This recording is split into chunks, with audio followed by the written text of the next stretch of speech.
বিসমিল্লাহির রহমানির রহিম। 10ই জুন 2025 বাংলাদেশ এবং বাংলাদেশের বাইরে যারা আমার কথা শুনেন সবার প্রতি শ্রদ্ধা এবং ভালোবাসা। ভিডিওটা দেখে দয়া করে গালি দিবেন না, আগে জোড়াতে ক্ষমা চেয়ে নি। গালি কোনো ভাষা নয়, গালি কোনো শরীয়তের বিষয় না, যুক্তির বিরুদ্ধে যুক্তি দিয়ে কথা বলতে হয়, গালি কোনো সমস্যার সমাধান নয়। এখন যে কথাটা বলতে চাচ্ছি যে জামাতের মতিউর রহমান নিজামী সাহেব, যিনি জামাতের প্রাক্তন আমির ছিলেন এবং শিল্পমন্ত্রী ছিলেন, তার ছেলে মোহাম্মদ নাদিবুর রহমানের একটি বক্তব্য আজকে সোশ্যাল মিডিয়াতে ভাইরাল হয়েছে। বক্তব্যটা কি? জামাত ক্ষমতায় এলে 18 কোটি মানুষের মত প্রকাশের স্বাধীনতা কেড়ে নেবে। এখন যা উদারতা দেখাচ্ছে সেটা নিছক দেশের মানুষকে বোকা বানিয়ে ক্ষমতায় আসার অপচেষ্টা।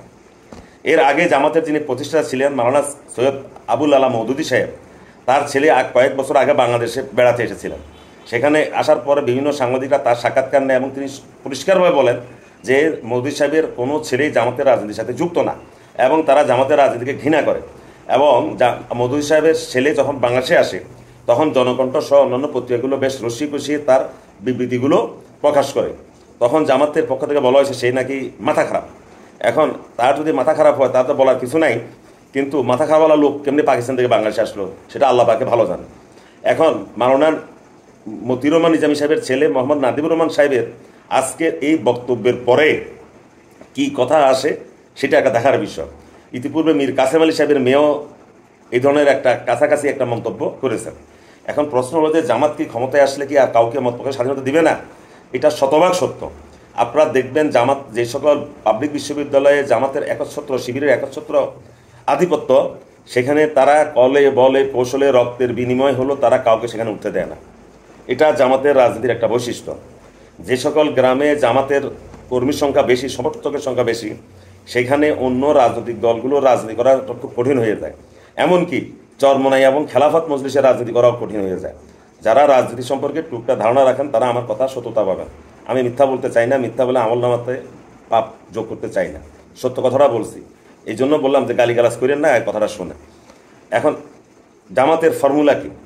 জামাত যদি ইরানের ফর্মুলা ধরে, তারপরে আপনার মিশরের ফর্মুলা ধরে, তাহলে হবে কিন্তু কথা ভিন্ন। মিশরে দীর্ঘদিন পরে আন্দোলন সংগ্রামের পরে যে মুরসি সরকার ক্ষমতায় এসেছিল, তিনি কিন্তু টিকতে পারেননি শুধুমাত্র পণ্ডিতির কারণে। এই বিষয়ে কথা বলতে গেলে লম্বা সময় লাগবে, দরকার নাই। সেখানে মুরসির সমর্থক হাজার হাজার সমর্থককে সিসি গভর্নমেন্ট হত্যা করেছে, এই হত্যারও নিন্দা জানায়, কারণ মানুষের জীবন বলে কথা। আসেন আপনি ইরানে, জামাত ইরানি ফর্মুলা যাবে। ইরানে ইমাম খোমেনির প্রতিষ্ঠিত রাজনৈতিক দল যখন ইরানের শাসন ক্ষমতা গ্রহণ করে, তারপর থেকে ধীরে ধীরে ইরানে ভিন্ন মতাবলম্বী আর কেউ এখন আর রাষ্ট্রীয় শাসন ক্ষমতা, রাষ্ট্রীয় যে শাসন কার্য অর্থাৎ অ্যাডমিনিস্ট্রেটিভ বা প্রশাসনে এখন আর নাই। মোটামুটি সবাই সাইজ হয়ে গেছে বহুত আগেই। এখন ইরানে যে সিস্টেম, সেখানে হলো যারা রাষ্ট্রপতি নির্বাচন করবে দেখা যায় ওই একই দল থেকে বিপ্লবী দল ইরানের, সেই দল থেকেই এদেরকে মনোনয়ন দেওয়া হয়। ইরানের প্রাক্তন মেয়র, তেহরানের মেয়র আহমেদিজান, যিনি খুব সুনাম অর্জন করেছিলেন, তিনি যখন ইরানের রাষ্ট্রপতি পদে নির্বাচন করেন তখন তার সাথে যাই নির্বাচন করে সেও কিন্তু আহমেদিজানের দলের আরেকজন নেতা, নামটা এই মুহূর্তে আমার মনে আসছে না, কিন্তু সেই নির্বাচনে ব্যাপক কারচুপি হয়েছে, যেটা সারা পৃথিবীতে ফলাও করে প্রচার হয়েছে। এবং যদি আমরা এটাকে অর্ধেকও অসত্য ধরি, তারপরেও ধরে নিতে হবে যে ইরানে কারচুপি হয়েছে, কারচুপি করে আহমেদিজানকে রাষ্ট্রপতি বানানো হয়েছিল।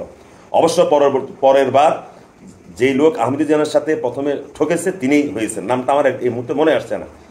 এখন জামাত যদি ক্ষমতায় আসে সে একই অবস্থা করবে, তারা কোনো ভিন্ন মতাবলম্বীকে তারা পছন্দ করবে না। আজকে যে চরমনাইয়ের পীর সাহেব যে কথা বলেন, আপনি কি জানেন না জামাতের রাজনীতি কোথায়? চরমনাইয়ের পীরের গোটা চরমনাইয়ের মধ্যে সমস্ত মানুষের বুদ্ধিকে এক পাল্লায় রাখলে আর জামাতের একজন বা দুইজন নেতার বুদ্ধি এক পাল্লায় রাখলে জামাতের পাল্লাটা ভারী হবে। আমরা তো বুঝি চরমনাইয়ের যারা লিডার আছে এদের দৌড় কতটুকু, এটা তো এমনিই বোঝা যায়। আসেন আপনি খেলাফত মজলিস বা তারপরে এই যে আমাদের ইসলামী ঐক্য জোট, হ্যাঁ, বা হেফাজত, এইসব নেতাদের বক্তৃতা তারা শুনেছেন, তারা বুঝছেন যে তাদের রাজনৈতিক জ্ঞান কতটুকু, তারা তাদের রাজনৈতিক চিন্তা কতটুকু। এখন হয়তো জামাত তাদের কাঁধে ভর করে ক্ষমতা আসতে চায়, কিন্তু ক্ষমতা আসার পরে একটা ইসলামী সংগঠনও জামাতের বুদ্ধির কাছে দাঁড়াবে না এবং একে একে সবাই নিশ্চিহ্ন হয়ে যাবে। কারণ জামাত ইমাম খোমেনির যে ফর্মুলা, সেই ফর্মুলাতে জামাত রাজনীতি করে। জামাত যদি ক্ষমতায় আসে তাহলে যে সরকারি চাকরি যে যারা চাকরি করে, মনে রাখবেন শিবিরের পোলাপান 100 জনের মধ্যে 90টা পদ দখল করবে। অন্য দলের ছেলেদের যত কোয়ালিটি থাকুক, যত জ্ঞানে থাকুক, তাদেরকে কিন্তু কৌশলে তারা বের করে দেবে।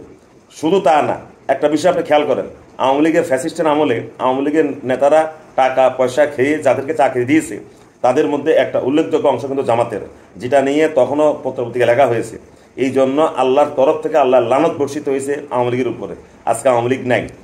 এখন যাদেরকে চাকরি দিয়ে গেছে আওয়ামী লীগে টাকা খেয়ে, তারা তো ভাই এখনও পদ পদবিতে আছে, সরকারি চাকরিতে আছে, তারা ভালো ভালো পোস্টিংয়ে আছে। যখন জামাত নিজে ক্ষমতায় আসবে তখন তারা কিন্তু টাকা দিবে না। তখন তারা প্রথমে প্রত্যেকটা ব্যাংক বলেন, বিমা বলেন, সরকারি অফিস বলেন, প্রাইমারি স্কুল বলেন, কলেজ বলেন, প্রত্যেকটা জায়গাতে তারা তাদের যারা ছাত্র আছে, তাদের কর্মী আছে, তাদের নেতা আছে ছাত্র শিবিরে, প্রথমে তারা বেছে বেছে এদেরকে চাকরি দিবে। আর বাকি যারা আছে তারা 10% পায় কিনার সন্দেহ। এই কারণে আজকে মতিউর রহমান নিজামী সাহেবের ছেলে নাদিমুর রহমানের এই বক্তব্যটা অত্যন্ত গুরুত্বপূর্ণ। এই আমার এই বক্তব্যে যদি কেউ অসন্তোষ হন, গালি দিন না ভাই, অসন্তোষ কিছু বলি নেই। আশপাশে যারা আছে আমাদের জামাতের বন্ধু বান্ধব, আওয়ামী লীগের বন্ধু বান্ধব, সবাইকে তো আমরা দেখি, সবারই তো চিন্তা চেতনাটা কোথায় সেটা আমরা দেখি। ধন্যবাদ সবাইকে, সবাই ভালো থাকবেন।